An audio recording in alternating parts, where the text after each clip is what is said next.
Starting from 1910 America ने citrus cake disease को खत्म करने के लिए $1 अरब खर्च दिया। लाखों दरख्तों को जड़ से उखाड़ दिया गया और लोगों के घरों में मौजूद दरख्तों को भी नहीं बख्शा गया। लेकिन ये सब करने के बाद भी अमेरिका इस डिजीज को खत्म करने में नाकाम रहा। This is the story of citrus canker.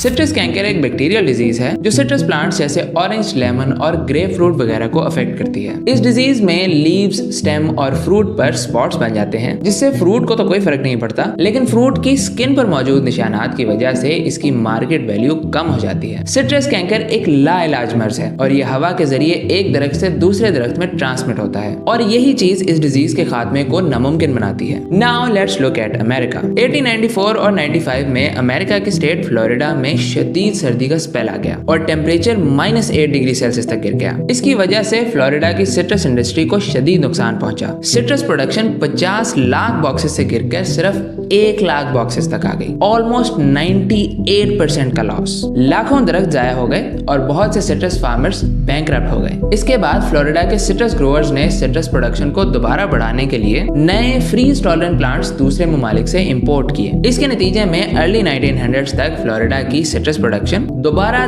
10 lakh boxes तक पहुंच गई। लेकिन ये फ्रीज टॉलरेंट प्लांट्स अकेले नहीं आए, बल्कि अपने साथ सिट्रस कैंकर भी लेकर आए। 1912 में फ्लोरिडा में सिट्रस कैंकर का पहला आउटब्रेक हुआ और इसी साल अमेरिका ने अपना प्लांट क्वारंटाइन एक्ट भी पास किया, जिसमें फॉरेन कंट्री से प्लांट मटेरियल की इंपोर्ट को रिस्ट्रिक्ट कर दिया गया। इससे पहले अमेरिका में कोई भी किसी भी किस्म का प्लांट मटेरियल बगैर किसी चेकिंग के इंपोर्ट कर सकता था और इसी खुली छूट की वजह से अमेरिका में सिट्रस कैंकर समेत दीगर प्लांट डिजीजेस फैलने लगी। लेकिन प्लांट क्वारंटाइन एक्ट पास करने के बाद भी सिट्रस कैंकर केप्ट स्प्रेडिंग। इसलिए 1915 में citrus canker eradication programme launch किया गया। इनिशियली डिजीज को कंट्रोल करने के लिए बेसिक स्टेप्स लिए गए, जैसे ब्रांचेस रिमूव करना, पत्ते गिराना और स्प्रेज वगैरह करना। लेकिन सिट्रस कैंकर जैसी डिजीज इन आम इकदामात से खत्म होने वाली कहां थी। इसलिए बाद में इस डिजीज को कंट्रोल करने के लिए ज्यादा संगीन इकदामात उठाए गए। यानी पहले तमाम इन्फेक्टेड प्लांट्स की तशखीस की गई और बाद में इन प्लांट्स को काट कर जला दिया गया। 1933 तक लाखों दरख्त जला दिए गए और इस इरेडिकेशन प्रोग्राम में उस जमाने के $6 मिलियन लगे, जो adjusted for inflation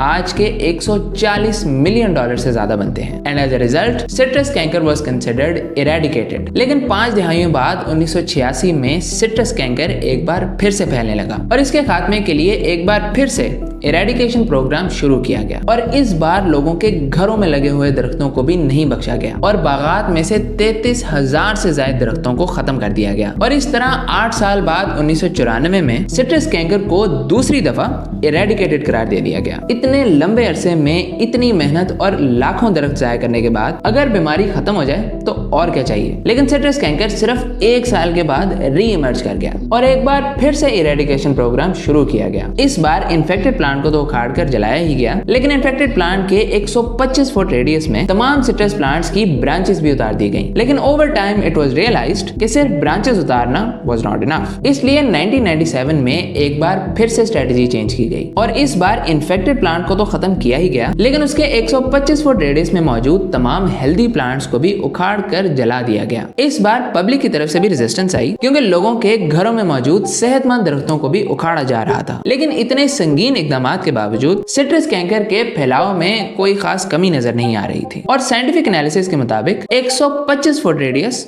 was not enough. यानी डिजीज को कंट्रोल करने के लिए अभी और बड़े रेडियस से दरख्त उखाड़ने की जरूरत थी। 1999 तक इतनी एफर्ट के बाद भी सिट्रस कैंकर का फैलाव कम होने की बजाय ये और नए इलाकों में फैलता जा रहा था। ईयर 2000 में हालात इस हद तक खराब हो गए कि फ्लोरिडा के गवर्नर जेब बुश ने इमरजेंसी नाफिज कर दी। यानी अब मजीद रिसोर्सेज को सिट्रस कैंकर की इरेडिकेशन के लिए इस्तेमाल किया जाएगा। इमरजेंसी नाफिज होने के बाद एक नया 1900 फुट रूल इंप्लीमेंट किया गया। यानी जहां पहले इन्फेक्टेड प्लांट के 125 फुट रेडियस में प्लांट्स को उखाड़ा जाता था, वहीं अब इन्फेक्टेड प्लांट के 1900 फुट रेडियस तक तमाम दरख्तों को उखाड़ कर जला दिया जाएगा। 1900 फुट रूल इंप्लीमेंट होने के सिर्फ 2 साल में 15 लाख से ज्यादा दरख्त उखाड़ दिए गए। इसी दौरान बहुत से होम ओनर्स जिनके घरों में मौजूद सेहतमंद दरख्तों को उखाड़ा गया था, कोर्ट में इसकी लीगैलिटी को चैलेंज किए बैठे थे। इरेडिकेशन प्रोग्राम वाले ये सोचे बैठे थे कि लाखों दरख्त उखाड़ कर वो सिट्रस कैंकर पर काबू पा लेंगे, but God had other plans. 2004 और 5 में फ्लोरिडा में अनप्रेसिडेंटेड हरिकेन्स आ गए। Remember what I told you earlier, citrus canker हवा के जरिए फैलता है और हरिकेन्स में हवा थोड़ी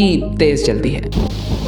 इन हरिकेन्स ने इरेडिकेशन की हर कोशिश को बेसुध बना दिया और सिट्रस कैंकर एक बार फिर से फैलने लगा। बिलाखिर 10 जनवरी 2006 को United states department of agriculture ने बताया कि अब सिट्रस कैंकर को इरेडिकेट करना साइंटिफिकली और इकोनॉमिकली फीजिबल नहीं रहा और वेरी नेक्स्ट डे 11 जनवरी को इरेडिकेशन प्रोग्राम की फंडिंग विड्रॉ कर ली गई। इसके बाद इरेडिकेशन प्रोग्राम ट्रांजिशन कर गया इनटू अ मैनेजमेंट स्ट्रेटजी, यानी ऑलमोस्ट 100 साल तक जंग लड़ने के बाद America lost to nature. Let me know what you think about it in the comments below.